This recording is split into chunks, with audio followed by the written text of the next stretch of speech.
पवित्र नदियों के संगम तट पर बसा ये शहर प्रयागराज है, जो संगम नगरी के तौर पर विख्यात है, जहां गंगा, यमुना और सरस्वती नदी का अद्भुत मिलन होता है। पौराणिक शास्त्रों में वर्णित ये वो शहर है जो हिंदुओं की आस्था का केंद्र बिंदु है। वो शहर जो जितना आध्यात्मिक रूप से संभ्रांत है, उतना ही राजनीतिक तौर पर भी संपन्न रहा है। जिस शहर का सीधा सरोकार रामायण और श्री राम से है, वहां लोगों के बीच राम लहर का असर समझने के लिए एबीपी न्यूज की टीम पहुंची है।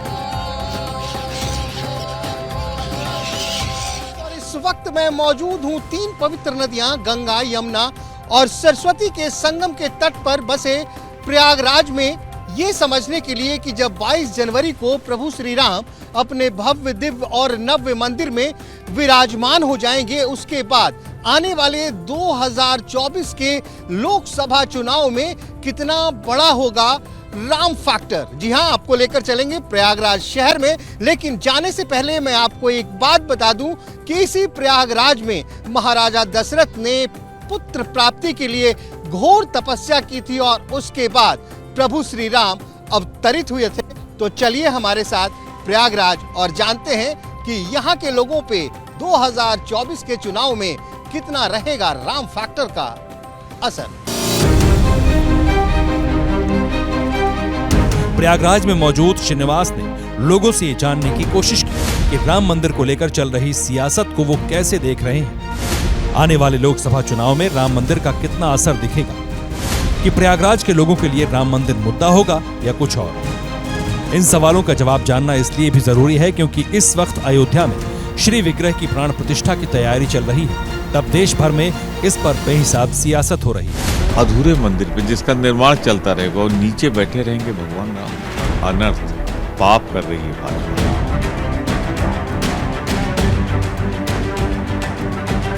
कांग्रेस पार्टी आजादी के बाद से, जब से नेहरू प्रधानमंत्री बने, तब से हिंदू विरोधी रहा।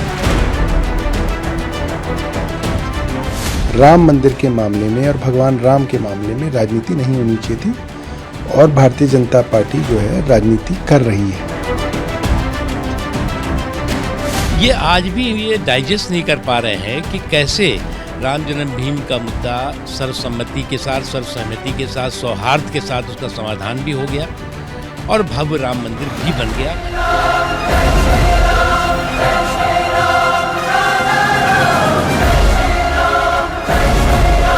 निमंत्रण को सबको स्वीकार करना चाहिए। जिसको निमंत्रण आए उसका सौभाग्य।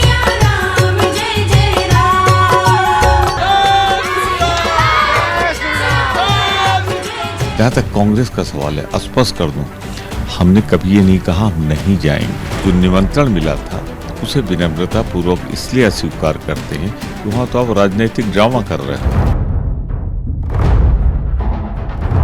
जब सियासी बिसात पर वोट के लिए श्री राम नामी चाल चली जा रही है, जब श्री राम को केंद्र बिंदु में रखकर अपने अपने हिसाब से सियासत को साधने की कोशिश हो रही है, तब कमोबेश उसी वक्त एबीपी न्यूज के रिपोर्टर श्रीनिवास की संगम में नाव पर एक शख्स से मुलाकात हुई। क्या उल्लास, उत्साह क्या है? प्रभु श्री राम आ रहे हैं अयोध्या में, विराजमान होंगे वो अपने भव्य मंदिर में। बिल्कुल विराजमान हो रहे हैं। उसके काफी उत्साह के साथ लोग उसका काम भी कर रहे हैं। तमाम जगह से, मिथिला से लोग सामग्री लेकर आ रहे हैं, सोने चांदी का घोड़ा लेकर आ रहे हैं, सब हम लोग देख रहे हैं। बताइए संगम पे क्या तैयारी है उस दिन के लिए? संगम पे एक विशेष आयोजन किया जाएगा हम तीर्थ पुरोहितों की तरफ से और यहाँ के नाविक समाज की तरफ से लड्डू वितरण का कार्यक्रम किया जाएगा। 2024 के लोकसभा चुनाव में राम फैक्टर एक मुद्दा होगा। अब मुद्दा बिल्कुल होगा, बिल्कुल मुद्दा होगा। ये आपके लिए भी होगा? सबके लिए होगा।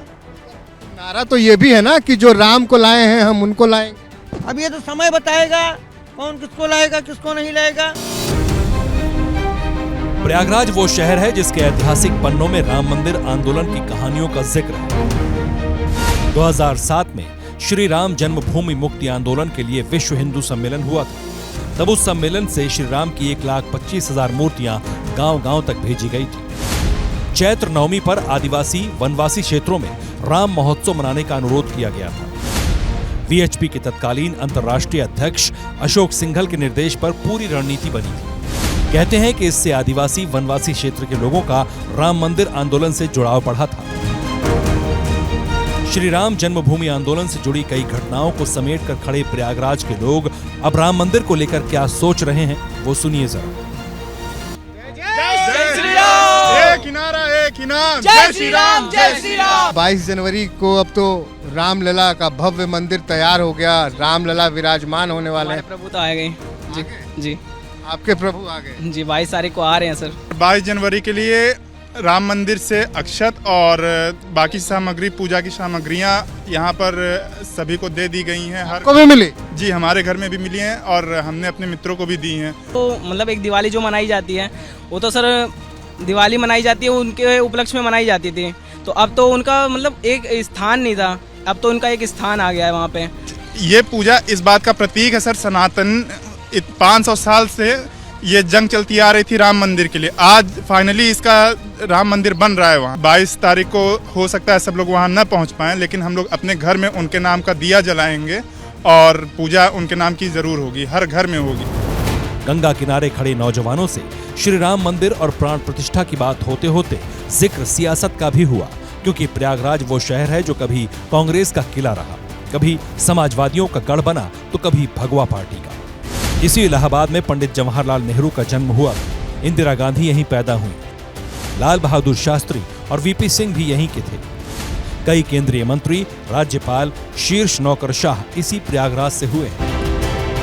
लोकसभा चुनाव में राम फैक्टर के असर पर यहाँ के लोगों ने क्या कहा, वो सुनिए। नेताओं में होड़ मची है श्रेय लेने की।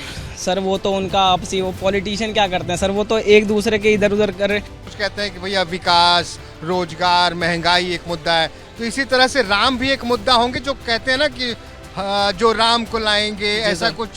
जी सर वो तो ऑब्वियसली होगा। वो है इलेक्शन में तो सर राम एक बहुत बड़ा मुद्दा होंगे। फायदा तो जिन्होंने कार्य किया उन्हें मिलेगा ही, लेकिन जो उसका अपोज करने वाली सियासत है और तरह तरह के मुद्दे दिखाने की, तो उससे कोई फायदा नहीं होने वाला, उससे नुकसान हो जाना है विपक्ष को। देखिए सर पॉलिटिशियन तो बहुत आए हैं ना, लेकिन ये काम आज तक कोई नहीं कर पाया है।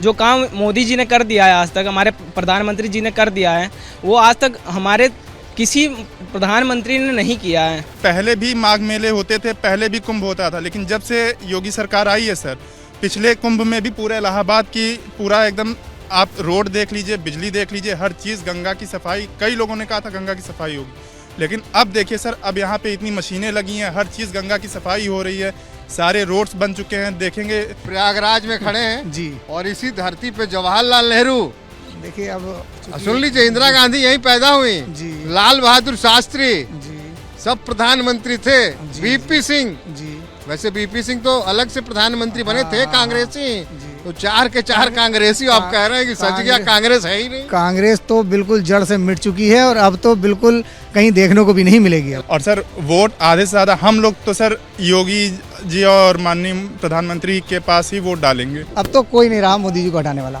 कोई नहीं रहा। जी हाँ। 2014 और 2019 में बीजेपी ने प्रयागराज में जीत हासिल की थी। इलाहाबाद की संसदीय सीट कायस्थ, यादव, ब्राह्मण और मुस्लिम वोटरों की अधिकता के कारण अलग अलग पार्टियों का गढ़ रही है। इसके अलावा इस सीट पर हाईकोर्ट के बार एसोसिएशन, रेलवे यूनियन और निषाद जाति के वोटरों की भी एक बड़ी मजबूत बिसात रही है।